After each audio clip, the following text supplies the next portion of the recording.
Beliau bernama Muhammad dengan kunyah Abu Abdillah.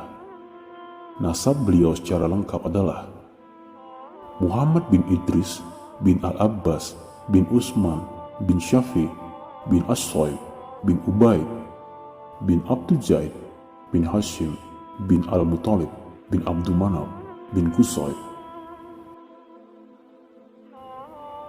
Nasab beliau bertemu dengan nasab Rasulullah pada diri Abdul Manaf bin Qusay. Dengan begitu, beliau masih termasuk sanak kandung Rasulullah karena masih terhitung keturunan paman jauh beliau, yaitu Hashim bin Al-Muttalib. Bapak beliau, Idris, berasal dari daerah Tibalah, sebuah daerah di wilayah Tihamah, di jalan menuju ke Yaman. Awalnya dia tinggal di Madinah, lalu berpindah dan menetap di Asqalan, kota tepi pantai di wilayah Palestina, dan akhirnya meninggal dalam keadaan masih muda di sana. Syafi', kakek dari kakek beliau, yang namanya menjadi sumber penisbatan beliau, Syafi'i, menurut sebagian ulama adalah seorang sahabat Sigor atau junior Nabi. As-Soib, bapak Syafi', termasuk sahabat kibar atau senior Nabi yang memiliki kemiripan fisik dengan Rasulullah SAW. Dia termasuk dalam barisan tokoh musyrikin Quraisy dalam perang Badar. Ketika itu dia tertawan, lalu menebus sendiri dirinya dan menyatakan masuk Islam. Para ahli sejarah dan ulama nasab serta ahli hadis bersepakat bahwa Imam Syafi'i berasal dari keturunan Arab murni. Imam Bukhari dan Imam Muslim telah memberi kesaksian mereka akan kepalitan nasabnya tersebut dan ketersambungannya dengan nasab Nabi.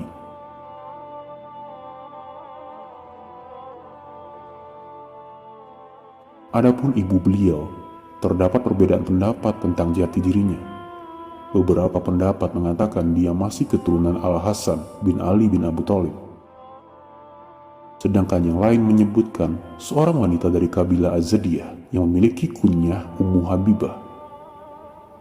Imam An-Nawawi menegaskan bahwa ibu Imam Syafi'i adalah seorang wanita yang tekun beribadah dan memiliki kecerdasan yang tinggi. Dia seorang yang faqih dalam urusan agama. Imam Syafi'i dilahirkan pada tahun 150. Pada tahun itu pula Abu Hanifah wafat, sehingga dikomentari oleh Hakim sebagai isyarat bahwa beliau adalah pengganti Abu Hanifah dalam bidang yang ditekuninya. Tentang tempat kelahirannya, banyak riwayat yang menyebutkan beberapa tempat yang berbeda. Akan tetapi, yang termasyhur dan disepakati oleh ahli sejarah adalah kota Gaza, sebuah kota yang terletak di perbatasan wilayah Syam ke arah Mesir, tepatnya di sebelah selatan Palestina. Jaraknya dengan kota Asqalan sekitar 2 farsak. Tempat lain yang disebut-sebut adalah kota Asqalan dan Yaman. Ibnu Hajar memberikan penjelasan bahwa riwayat-riwayat tersebut dapat digabungkan dengan dikatakan bahwa beliau dilahirkan di sebuah tempat bernama Gaza di wilayah Asqalan.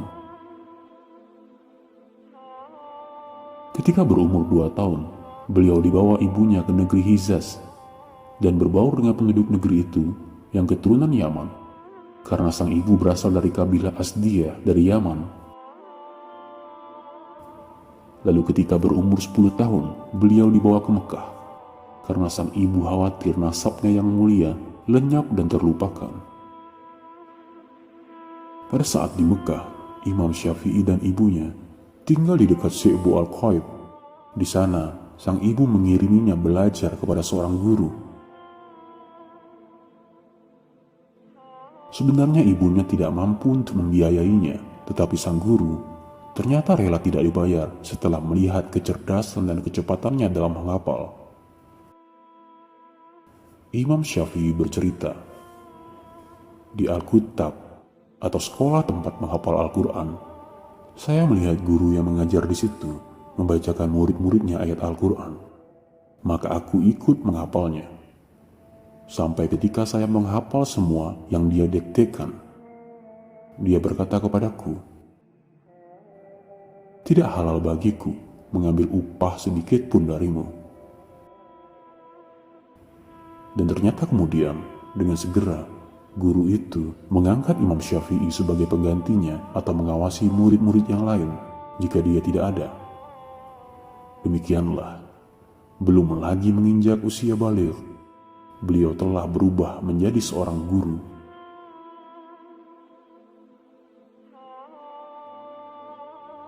Setelah rampung menghafal Al-Quran di Al-Kuttab, beliau kemudian beralih ke Masjidil Haram untuk menghadiri majelis-majelis ilmu di sana. Sekalipun hidup dalam kemiskinan, beliau tidak berputus asa dalam menimba ilmu. Beliau mengumpulkan pecahan tembikar, potongan kulit, pelepah kurma, dan tulang unta untuk dipakai menulis. Sampai-sampai tempayan-tempayan milik ibunya penuh dengan tulang-tulang, pecahan tembikar, dan pelepah kurma yang telah bertuliskan hadis-hadis Nabi. Dan itu terjadi pada saat beliau belum lagi berusia baligh. Sampai dikatakan bahwa beliau telah menghafal Al-Quran pada saat berusia 7 tahun. Lalu membaca dan menghafal kitab Al-Muwatta karya Imam Malik pada usia 12 tahun. Sebelum beliau berjumpa langsung dengan Imam Malik di Madinah. Beliau juga tertarik mempelajari ilmu bahasa Arab dan syair-syairnya. Beliau memutuskan untuk tinggal di daerah pedalaman bersama suku Huzail yang telah terkenal kefasihan dan kemurnian bahasanya serta syair-syair mereka. Dan hasilnya, sekembalinya dari sana, beliau telah berhasil menguasai kefasihan mereka dan menghafal seluruh syair mereka serta mengetahui nasab orang-orang Arab. Suatu hal yang kemudian banyak dipuji oleh ahli-ahli bahasa Arab yang pernah berjumpa dengannya dan yang hidup sesudahnya. Namun takdir Allah telah menentukan jalan lain baginya. Setelah mendapatkan nasihat dari 2 orang ulama, yaitu Muslim bin Khalid, mufti kota Mekah, dan Al-Husain bin Ali bin Yazid, agar mendalami ilmu fikih, maka beliau pun tersentuh untuk mendalaminya, dan mulailah beliau melakukan pengembaraannya mencari ilmu.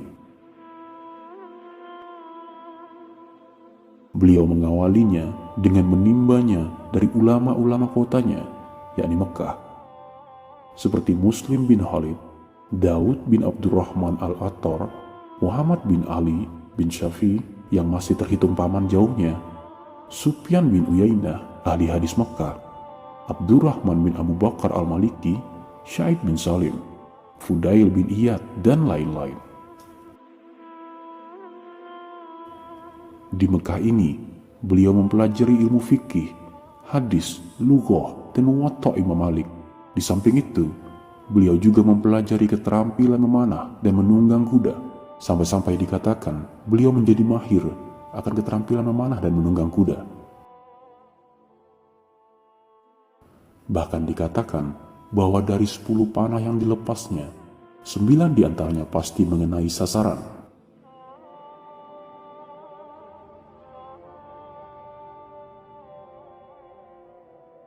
Setelah mendapat izin dari para syekhnya untuk berfatwa, timbul keinginannya untuk mengembara ke Madinah untuk mengambil ilmu dari para ulamanya. Terlebih lagi, di sana ada Imam Malik bin Anas. Maka berangkatlah beliau ke sana menemui sang imam.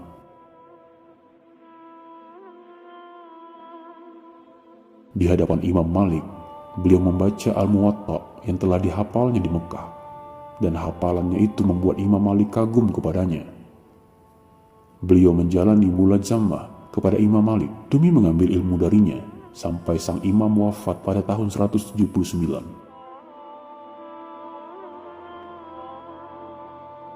Di samping Imam Malik, beliau juga mengambil ilmu dari ulama Madinah lainnya seperti Ibrahim bin Abu Yahya, Abdul Aziz Ad-Darawardi, Ataf bin Khalid, Ismail bin Ja'far, Ibrahim bin Sa'ad, dan masih banyak ulama lainnya lagi.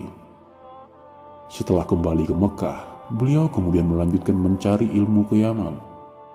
Di sana beliau mengambil ilmu dari Mutarrib bin Mazin dan Hisham bin Yusuf Al-Qadi serta yang lain. Namun berawal dari Yaman inilah beliau mendapatkan cobaan. Satu hal yang selalu dihadapi para ulama sebelum maupun sesudah beliau. Di Yaman, nama beliau menjadi tenar karena sejumlah kegiatan dan kegigihannya menegakkan keadilan. Dengan ketenarannya itu, sampai juga ke telinga penduduk Mekah. Lalu orang-orang yang tidak senang kepadanya akibat kegiatannya tadi mengadukannya kepada Khalifah Harun ar-Rasyid. Mereka menuduhnya hendak mengobarkan pemberontakan bersama orang-orang dari kalangan Alawiyah. Sebagaimana dalam sejarah, Imam Syafi'i hidup pada masa-masa awal pemerintahan Bani Abbasiyah yang berhasil merebut kekuasaan dari Bani Umayyah.